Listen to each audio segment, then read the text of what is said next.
네, 우리 다 함께 올해 표 고백해 볼까요? 시작. 믿음의 본이 되는 하나님 백성 공동체 현대교회. 표 말씀. 너희 중에 누구든지. 시작.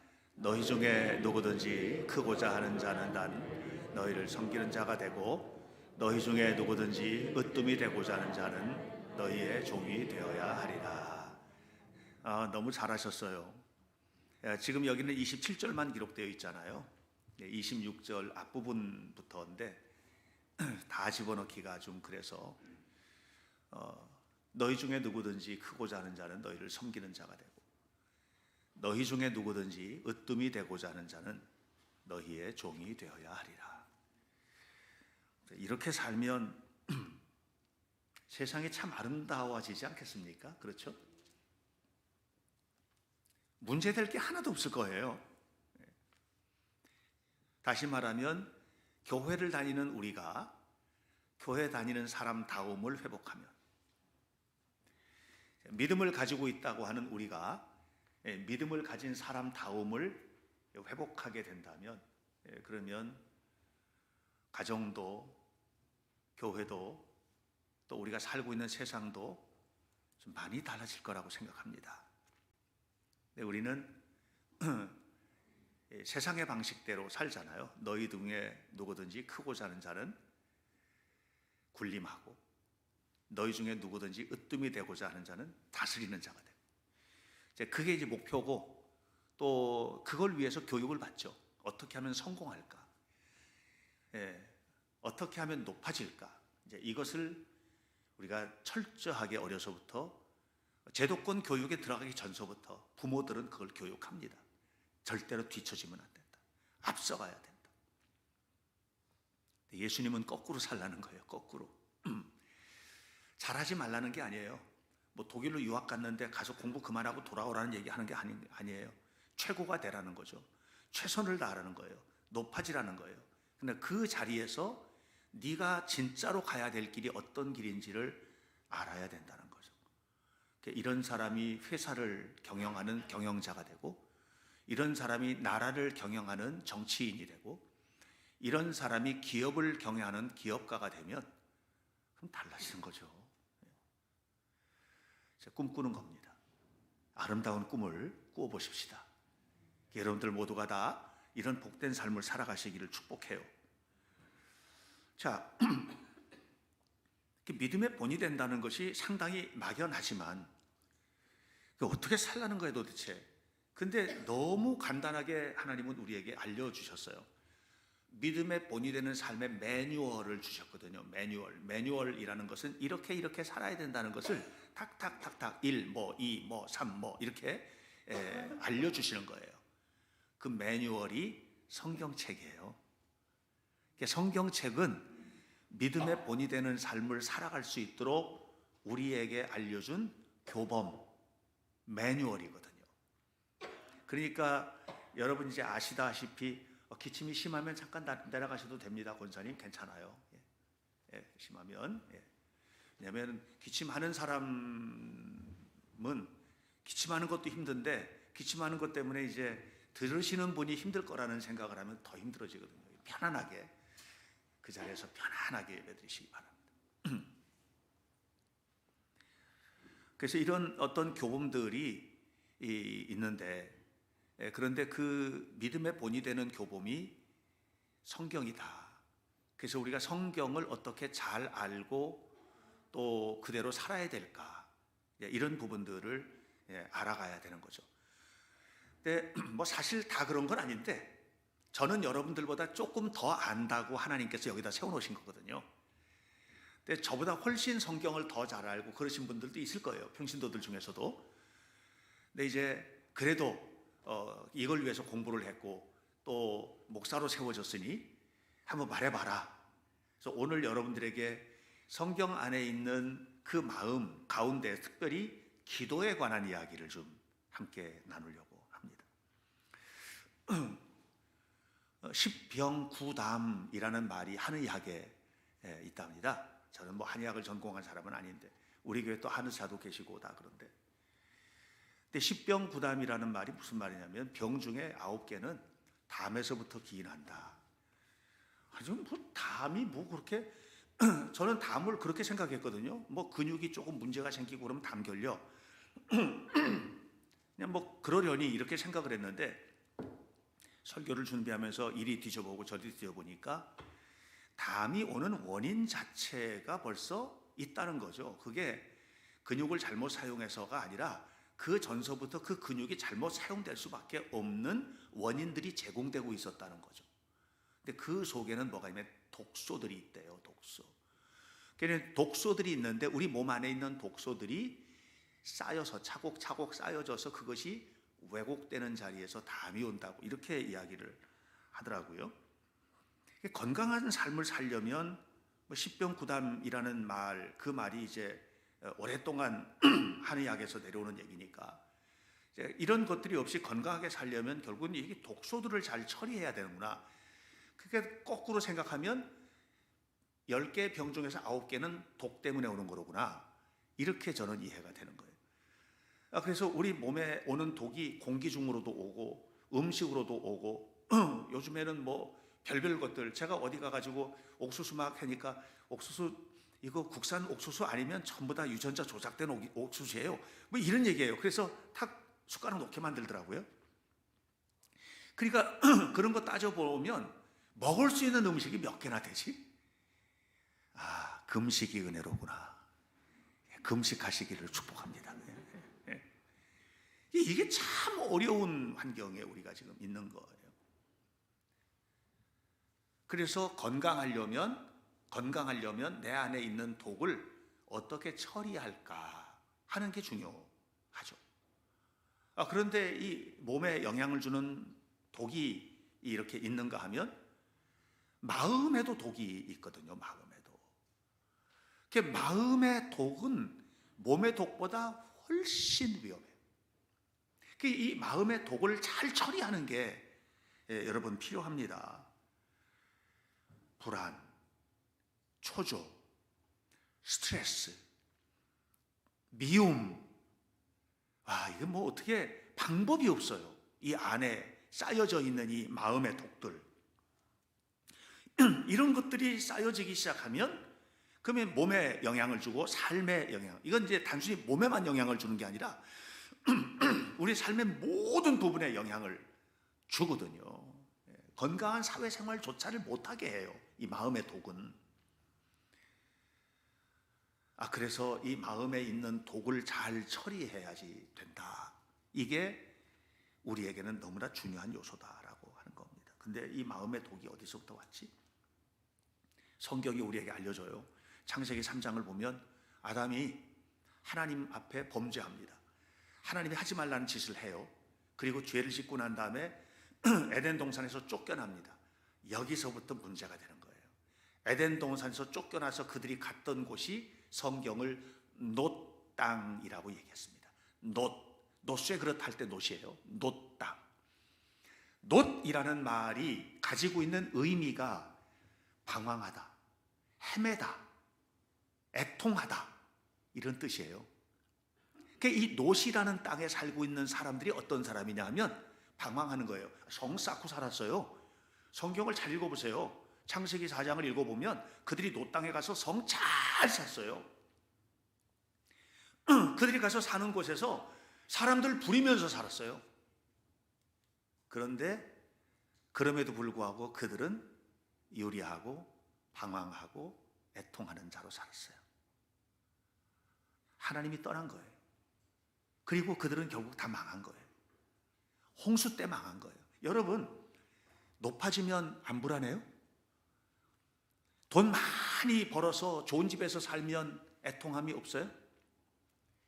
하나님 떠난 세상은요, 안전한 곳이 없습니다. 하나님이 함께 하시는 자리가 평화입니다. 그래서 우리가 이 두 가지, 에덴에서 살 거냐 아니면 에덴 동쪽 놋 땅에서 살 거냐, 이 두 개의 문제거든요. 결국 에덴 동쪽의 놋 땅에서 살던 사람이 다시 에덴을 회복하는 거, 이게 예수 그리스도의 십자가인데 예수 그리스도의 십자가의 은혜로 다시 회복된 삶, 이 삶을 저는 악기 조율의 비유를 하는 거예요. 악기 조율. 조율된 삶이다. 조율된 삶. 지난주에 우리 교회 피아노 다 조율했어요. 소리가 좀 안 좋으니까 피아노를 다 조율한 거예요. 소리가 안 좋으면 미를 쳤는데 라가 나오면 어떡해요? 예? 솔을 쳤는데 도가 나오면 어떡해요? 이걸 탁 칠 때는 미, 도, 레, 미, 파, 솔 이 소리가 나올 거를 기대하고 도를 쳤는데 레가 나오고 뭐 엉뚱한 게 나오고 막 이렇게 되면 그러면은 음악이 연주가 안 되는 것 아닙니까? 피아노든 바이올린이든 모든 악기들이 다 마찬가지잖아요. 여러분, 하나님께서 우리에게도 똑같은 거예요. 가정을 주실 때는 행복하라고 했는데 행복하라고 가정을 줬는데 불행해지고, 건강하게 살라고 우리의 육신의 몸을 가지고 건강하게 살려고 했는데 몸이 무너지고, 인간관계 좋은 관계 속에서 살라고 그렇게 주셨는데 인간관계 깨지고, 이게 뭐예요? 조율이 안 된 거예요. 조율이. 우리의 정치도 경제도 사회도 가정도 삶도 인간관계도 하나도 조율이 안 된 거예요. 다 어그러져 있어요. 회복해야 됩니다. 이걸 회복할 수 있는 방식, 조율기를 주셨어요. 조율기. 모든 음을 조율할 때는 기본 음을 줘요. 그 기본 음을 가지고 조율을 해나가는 거예요. 그 조율기를 주셨는데 그게 뭐냐? 말씀과 기도입니다. 말씀과 기도. 여러분, 성경을 모르면 하나님의 마음을 헤아릴 수 없어요. 기도해야 돼요. 기도하는 것이 뭐예요? 하나님과 대화이고 영적인 호흡이라 하지 않습니까? 이것을 가지고 우리의 삶을 어떻게 조율할 건지에 대한 것들을 고민해 보는 거예요. 기도는 무엇이냐? 모든 인간이 연약해지는 순간에, 또 연약함에 처하지 않았다 할지라도 인간의 무능함을 깨닫고 인간의 나약함을 알고 있는 모든 자들은 신에게 빕니다. 옛날 우리 조상들 정한수 또 놓고 보름달 보고 빌고 했습니다. 이거 전부 다 기도입니다. 이게 그렇게 하는 이유는 우리 아들 과거급제하게 해주세요. 우리 아들, 우리 아버지 고쳐주세요.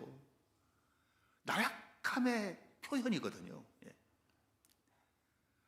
나약한 가운데 처하면 사람은 어떤 행동을 표현을 합니다. 예를 들어서 한숨을 쉰다든가, 어떤 사람이 자주 한숨을 쉬어요. 그러면 얼른 얘기 좀 나눠보셔야 돼요. 한숨을 쉰다든가, 아니면 막 화를 낸다든가, 이런 표현을 합니다. 어떤 사람은 아니 하늘을 쳐다보고 생각도 없이 그냥 그렇게 쳐다보고 있는 거예요. 왜냐하면 너무 답답하니까 어떻게 해야 될지 모르겠는 거예요. 그냥 쳐다보고 있는 거예요. 우리 교회에 축복된 아기들이 있는데 로아가 있잖아요. 우리 지전사님 딸 로아. 저 아이가 부족함이 없이 자라는 아이인데요. 진짜 그런데 어느 순간 부족해지면 표현을 해요. 앙앙거려요. 울어요. 이거 뭐냐면 나 지금 부족한 게 있는데 왜 나를 안 돌봐줘, 이거거든요. 이게 표현이에요. 기도는 뭐냐면 하나님 앞에 우리 연약합니다, 우리 부족합니다, 하나님 나와 동행하시지 않으면 안 돼요 라고 하는 고백인 겁니다.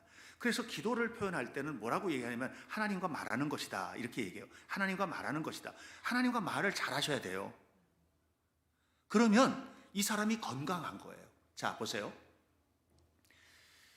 어떤 가정이 있는데 밖에서 들어왔어요. 집에 말 한마디도 안 하는 거예요. 애들이 학교 갔다 왔어요. 자기 방으로 쑥쑥 들어가서 문 탁 닫고 말 한마디도 안 하는 거예요. 남편과 아내가 한마디의 말도 안 하는 거예요.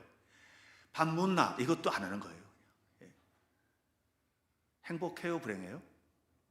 이게 하루, 이틀, 사흘, 나흘, 닷새, 엿새, 열흘이 지나면 그 가정이 행복한 가정이겠어요, 여러분? 여러분, 신앙생활이 뭐예요? 하나님과 대화하는 거예요. 기도는 그런 거거든요. 하나님과 기도가 끊어졌다? 관계없는 사람이 되는 겁니다. 아셨습니까? 그냥 여러분이 애써서 교회 나온 거는 내 마음 편하려고 교회 나오는 거고요.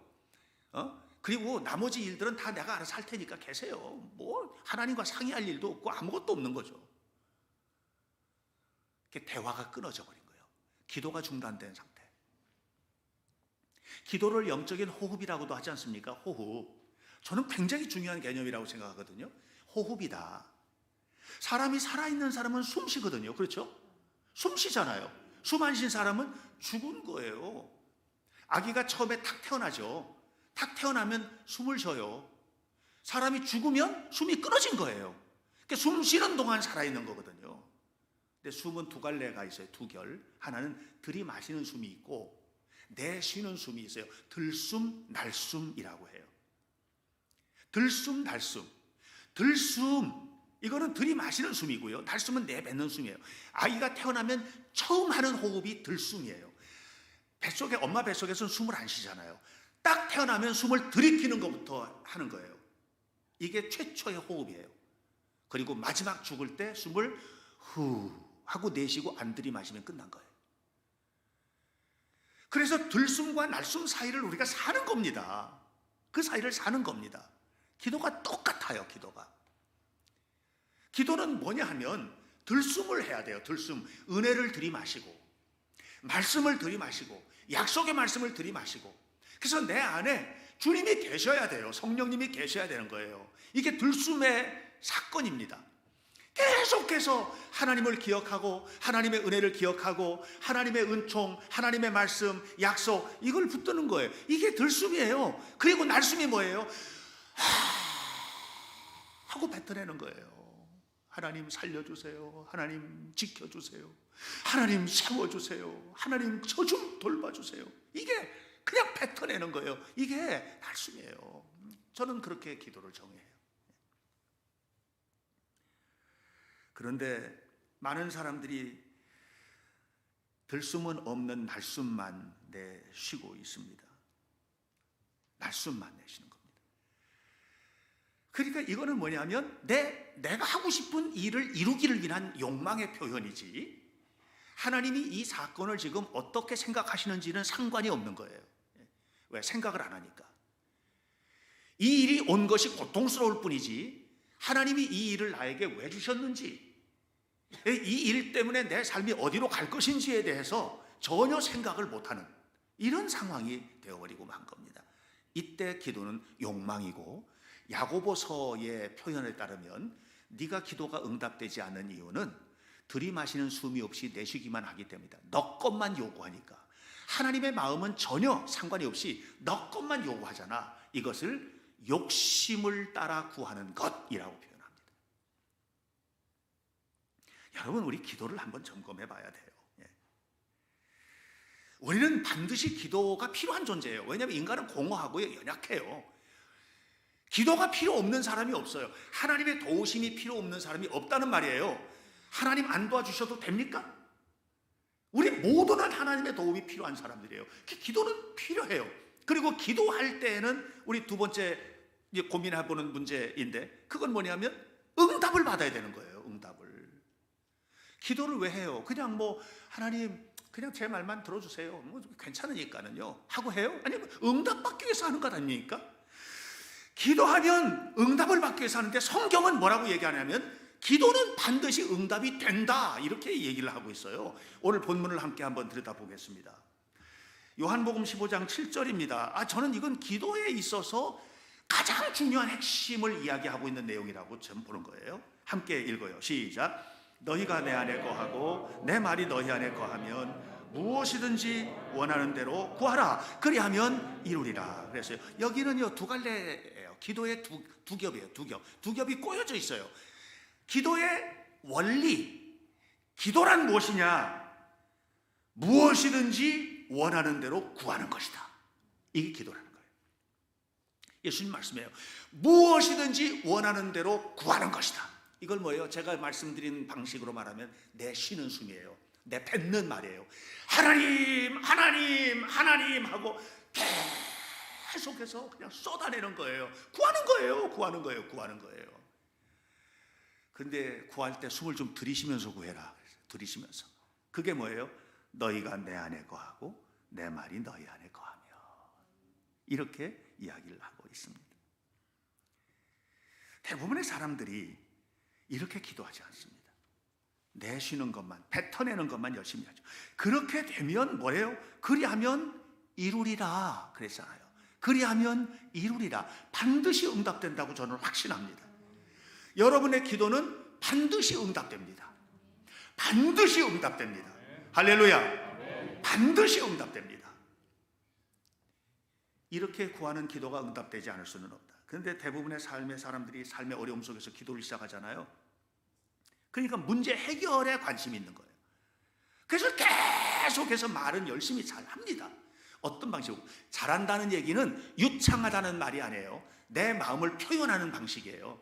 유창하지 않을 수도 있어요. 기도하는 걸 잘 모르는데 어떻게 유창하게 해요? 예? 저는 미국에서 태어나지도 않았고 또 미국에서 살지도 않았어요. 그냥 미국에 딱 한 번 갔다 왔어요. 이제 어떻게 유창하게 영어를 하겠어요? 못해요. 그냥 더듬더듬 어떻게 그냥 소통할 정도로만 요만큼 하는 거예요. 그래도 어디 다니면서 다 되던데요. 여러분 잘하지 않으셔도 돼요. 하나님 앞에 잘하지 않으셔도 돼요. 하나님이 다 아세요. 저 가끔 우리나라에서 외국인 만나요. 길거리에서 어떠다가 그 사람이 한국말 몰라고 나 영어 잘 몰라도 그냥 어디 가는지 다 파악해가지고 이쪽으로 가면 돼요 하고 안내해주게 되던데요. 하나님 다 아세요. 유창하지 않아도 돼요. 그런데 중요한 게 있어요. 내쉬는 일만 열심히 하시면 안 돼요. 여러분 심각하게 고려하셔야 돼요. 제가 실감나게 말씀드릴게요. 물속에 들어가면 들이쉬는 숨은 없습니다. 내쉬는 숨만 있습니다. 그렇죠? 내쉬는 숨을 몇 번까지 내쉬면 될까요? 한 1년 내쉴 수 있나요? 1년까지는 아니다. 30분. 그것도 어려워요? 저 같은 경우에는 1분을 넘기기가 어렵던데요. 물속에서 쉬는 숨은 날숨만 있습니다. 여러분의 기도가 마치 그렇다. 마치 그렇다. 물속에 들어가서도 우리가 살고 있는 삶의 환경이 고난의 물속이라면 물속에 들어가서도 살 수 있는 방법은 산소통 내야죠. 물속에 들어가서도 들이마시는 숨을 들이마셔야죠. 고난 속에서도 하나님을 기억해야죠. 지난 금요일 날 그랬잖아요. 고난의 파도가 오면 파도 타기를 하자. 파도 타기 하는 사람이 맨몸뚱이로 하는 사람은 없다. 파도 타는 보드를 가지고 타지. 하나님의 등에 엎어 올라가자. 우리가 이게 해결이다. 기도는 뭡니까? 하나님께서 해결해 주시는 것을 믿고 하나님 앞에 엉겨붙어서 하나님 저 좀 살려달라고, 그게 기도예요.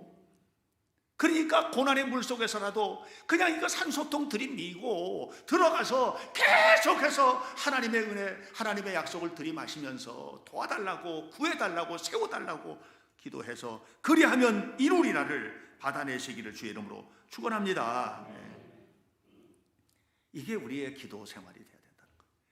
시편을 보면 150편 중에서 가장 많은 시가 뭐냐 하면 탄식시입니다. 탄식시가 뭐냐면 너무 힘든 상황에서 하나님 앞에 죽겠어요, 하나님 살려주세요, 이렇게 기도하는 시가 탄식시예요. 시편의 탄식시가 정말 많이 나오는데 신기하게도 패턴이 비슷해. 시편 56편을 보면 탄식시인데 이렇게 시작합니다. 1절에 하나님이여 내게 은혜를 베푸소서, 사람이 나를 삼키려고 종일 치며 압제하나이다. 이게 그냥 사람만 말하는 게 아니에요. 지금 환경이 그렇다는 거예요. 내 환경이 어떤 환경이냐? 종일 두들겨 맞고 압제당하고 그냥 너무 고통스러워서 견딜 수가 없습니다. 이게 1절이에요. 이런 상황을 얘기를 계속해서 하는 거예요. 하나님 앞에 막 하소연을 해요. 그러다가 이 기도가, 시편이 이제 기도인데 기도가 살짝 바뀌네. 뭐냐면 전에 이렇게 힘들었을 때도 도와주셨잖아요. 우리 조상들이 애굽에서 저 고통받을 때도 거기서 끄집어내 주셨잖아요. 그러면서 하나님의 은혜를 기억하기 시작하는 거예요. 이러면서 이 기조가, 패턴이 바뀌어지는 거예요. 바뀌어지는 거예요. 그러면서 뭐라고 그러냐면 8절에서 이렇게 말해요. 주님께서 지금 가지고 계신 그 병에 내 눈에서 눈에 떨어지는 눈물, 똑똑 떨어지는 눈물을 다 그게 다 받으십시오. 주님의 그 병에 내 눈물을 좀 받으십시오. 내 눈물을 좀 받으십시오. 내 눈물을. 이렇게 기도가 바뀌어요. 그러면서 하나님에 대한 감사가 스물스물 올라오기 시작해요. 그리고서는 찬양하면서 끝나요. 문제가 해결된 게 아니에요. 문제를 해결할 힘을 얻은 거예요. 여러분, 오늘 우리가 삶을 살면서 우리의 기도가 지금 기도하면 내일 응답되고 모든 기도가 그럴 수는 없어요. 그러나 분명한 것은 기도하는 사람은 문제에 굴복되지 않아요. 하나님의 말씀을 들이마시고 은혜를 들이마시면서 은혜의 들숨을 끊임없이 하고 그리고 뱉어내는 날숨을 기도로 고백하는 사람들은 망하지 않아요. 무너지지 않아요. 넘어지지 않아요. 응답받습니다. 그래서 우리가 기도의 본이 되는 신앙생활을 위해서 저는 여러분들이 두 가지를 잘했으면 좋겠다. 하나는 기도의 시간을 구별하자. 구체적으로 기도하는 행위를 하자는 거예요. 그러니까 저는 늘 기도하는 삶을 살아요. 그거는 당연히 중요해요. 늘 기도하는 삶을 살아가는, 이런 삶을 살아가는 것은 너무나 중요해요. 그래서 쉬지 말고 기도하라고 그러셨잖아요. 그럼에도 불구하고 구별된 시간을 갖는 거예요. 명절이 다가오지 않습니까? 다음 주가 명절이에요. 명절 되면 부모님을 찾아가요. 매 해마다 못 찾아갈 수도 있어요. 여러 가지 환경 때문에 그럴 수도 있죠. 그러나 찾아가죠.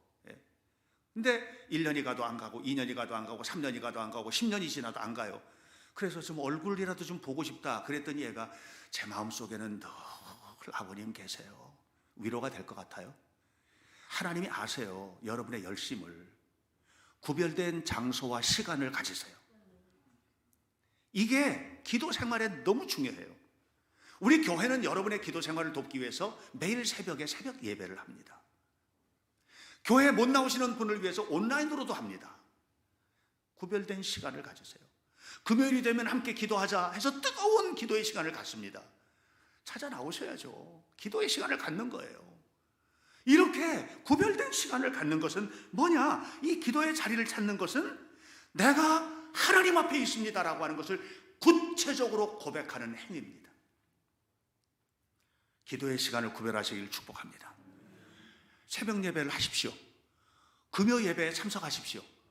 또 여러분, 제가 오늘 목회 칼럼란 그 헌금 봉헌하신 분들 위에 보면 잠자리에 들기 전에 기도라는 것을 올렸어요. 이게 잠자리에 들기 전에 이런 기도하라고 모델로다가 보여준 거예요. 내가 왜 이거를 썼느냐? 이유가 있어요. 제가 요즘에 생각이 굉장히 이런 거예요. 성경을 창세기를 읽다 보면서 너무 요즘에 이제 우리 교회 읽는 방식대로 가면 창세기 끝나고 이제 출애굽기 들어가잖아요. 그런데 이 창세기를 읽다 보면 되게 재밌는 게 있어요. 하나님이 아담을 창조하시고 창조하신 아담이 맞이한 첫날이 안식일이었어요. 여섯째 날 저녁 때 아담이 창조되고 그날 저녁에 안식일이 시작돼요. 그리고 일곱째 날 안식일이고 그 다음 날부터 세상으로 나간 거예요. 이게 아담이 만난 시간의 패턴이에요. 하나님은 시간을 이렇게 말씀하셨어요. 저녁이 되면 아침이 되니 이는 첫째 날이라, 이는 둘째 날이라, 이렇게 말씀하셨어요. 야, 그래서 유대인들이 저녁을 하루의 시작으로 보는구나. 나도 한번 그렇게 살아보면 어떨까? 이런 생각을 한 거예요. 아침이 하루의 시작인 사람은 일어나자마자 분주해요. 막 복잡해요. 너무 혼란스러워요. 근데 저녁이 하루의 시작인 시간은 저녁에 잠자리에 들 때 이제 하루가 시작인데 하나님이 나에게 쉬게 하시고 내일은 무슨 일을 하지? 어떻게 일해야 될까? 누구를 만날까? 머릿속에 정리를 하고 잠자리를, 아침에 분주할 일이 하나도 없어요. 그래서 저녁을 하루의 시작으로 하는 기도를 해보자, 이걸 쓴 거예요. 여러분, 생각의 변화가 삶을 바꾸는 거예요. 여러분, 기도하는 자리를 가지세요. 저녁 시간이든 새벽 시간이든 또 금요 기도회든 새벽 예배든 구별된 시간에 기도하시기를 축복합니다.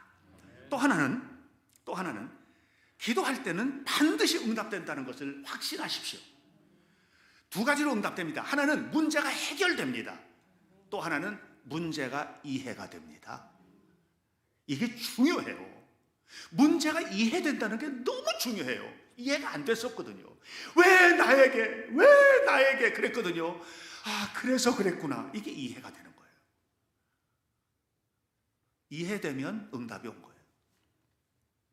고린도후서 11장을 보면 바울의 기도가 나옵니다. 바울이 기도를 하는데 바울이 육신의 질병 때문에 3번 기도해요. 정말 간절히 기도하거든요. 뜨겁게 기도하거든요. 3번 기도해요. 응답 받았어요? 못 받았어요? 빨리 말해봐요. 응답 받았어요? 못 받았어요? 고쳐졌어요? 안 고쳐졌어요? 안 고쳐졌죠. 전부 다 아시잖아요. 안 고쳐졌죠. 육신의 가시가 해결됐어요? 해결됐어요. 병이 고쳐진 거하고 육신의 가시가 해결된 거하고는 달라요. 잘 이해하셔야 돼요. 내 은혜가 내게 족하도다. 너는 약한 그것이 너에게 은혜다. 하나님께서 말씀하셨고 바울은 아멘 했어요. 그리고 이 육신의 가시 때문에 또 기도했다는 성경 구절을 한 번도 찾아보지 못했어요. 고쳐진 거예요. 어떻게 고쳐졌냐? 이거는 병이 아니고 은혜로구나. 이걸 한 거예요. 병인 줄 알았어요. 병인 줄 알았다고요. 근데 병이 아니고 은혜라는 걸 알은 거예요. 아, 이게 하나님이 나에게 주신 거로구나. 이걸 안 거예요. 제가 독일에 박사과정 세미나를 갔을 때, 마부르크에 갔을 때, 마부르크의 어떤 목사님, 교수죠. 이제 목사님인데 대학에서 은퇴하시고 목회도 은퇴하시고 한 분의 가정에 이제 초전을 받았죠. 사람들도 만난 적이 있어요. 그런데 한 번은 장애인이 이제 함께 있는 자리였어요. 근데 되게 불편해 보이는 거예요. 휠체어 타고 다니고 뭐 이렇게 하는 게 너무 불편해 보이는 거예요. 그래서 제가 그냥 가만히 있으면 중간 가는데 잘 하지도 못하는 말로 많이 힘드시겠어요. 이렇게 이제 했단 말이에요. 그랬더니 그분이 갑자기 쳐다보니 씩 웃는 거예요. 웃더니 저한테 뭐라는 줄 아세요? 목사님도 많이 힘드시겠어요. 그러는 거예요. 그래서 제가 이해를 잘 못했어요. 그게 무슨 말인지. 근데 그분이 하는 얘기가 뭐냐면 사람들은 다 다르게 살죠. 목사님도 힘드시죠? 그렇게 얘기하는 거예요. 다시 말하면 여러분 모두 살아가는 게 다른 것처럼 자기도 다르게 살고 있는 거지 장애라는 생각을 해본 적이 없대. 그거 분명히 타고난 선천적 장애거든요. 근데 하나님이 그렇게 태어나게 하셨대. 그래서 자기는 장애가 아니고 다르게 사는 거래요. 여러분, 이 신비롭지 않나요? 이렇게 깨달은 사람은 장애인이 아니죠. 여러분이 장애인이죠. 여러분, 기도는 응답됩니다. 기도는 반드시 응답됩니다. 저도 제 질병이 치유되고 또 기도해서 암병이 낫고 떠나가고 이런 사람들의 이야기들을 너무 많이 봤습니다. 기도는 문제가 해결됩니다. 그러나 제가 알고 있는 어떤 목사님은 소아마비도 태어나서 그것을 20년 동안 기도하다가 어느 순간인가 하나님께서 깨닫게 하셔서 아, 이게 나에게 은혜로구나 알고 다시는 기도하지 않았다는 얘기도 들었어요. 깨달아졌기 때문이죠. 사랑하는 성도 여러분, 믿음의 본이 되는 기도 생활은 무엇입니까? 구별된 기도의 장소를 가지고 하나님 앞에 기도하는 겁니다. 믿음의 본이 되는 기도 생활을 위해서 숨을 들이마시는 일, 다시 말하면 성경을 읽고 은혜를 마시는 일, 하나님의 사랑 안에 머무는 일은 게을리해서는 안 될 문제입니다. 그리고 끊임없이 뱉어내십시오. 기도하세요. 말하세요. 하나님 앞에 아뢰세요. 그냥 말 안 해도 하나님이 신이신데 그걸 모를까? 그럼요. 여러분이 크게 말하는 거는요, 하나님이 답답해서가 아니고 내가 답답해서 하는 거예요. 내가 답답해서. 하나님은 하나도 안 답답해. 내가 답답한 거지. 응? 우리 박필순 권사님이 제가 설교를 할 때 목사님 저도 목 많이 쓰는 사람인데 목사님 그렇게 크게 막 설교를 하면 그 목사님 목 버리세요. 그냥 천천히 얘기해도 은혜 다 받으니까 천천히 하세요. 근데 내가 답답한 걸 어떻게 해요? 내가 답답한 걸. 왜 답답해요? 앉아 계신 여러분들 모습을 보고 내 모습을 보니 답답한 거예요. 세워졌으면 좋겠는 거예요. 은혜롭게 됐으면 좋겠는 거예요. 답답한 거예요. 기도하세요. 뜨겁게. 그래서 믿음의 본이 되는 기도 생활을 하시기 바랍니다. 이를 통해서 하나님께 영광을 돌리고 삶의 승리자로 세워지시기를 예수님 이름으로 간절히 축원합니다. 기도하겠습니다. 하나님의 은혜를 감사합니다. 생명을 주신 거룩하신 주님께 우리가 기도할 수 있는 자리에 있다고 하는 것이 얼마나 감사한지 모르겠습니다. 하나님, 우리에게는 기도할 일이 켜켜이 쌓여서 너무나 많은 문제를 가지고 있지만 아버지 하나님, 이 기도의 제목 때문에 우리가 상처를 받거나 무너지지 않도록 하나님 앞에 기도하기를 쉬는 죄를 범치 말게 도와주시고, 기도하는 중에 살아계신 하나님의 마음을 헤아리는 은혜도 허락하여 주옵소서. 우리에게 모든 것을 주실 예수님 이름으로 기도하옵나이다. 아멘.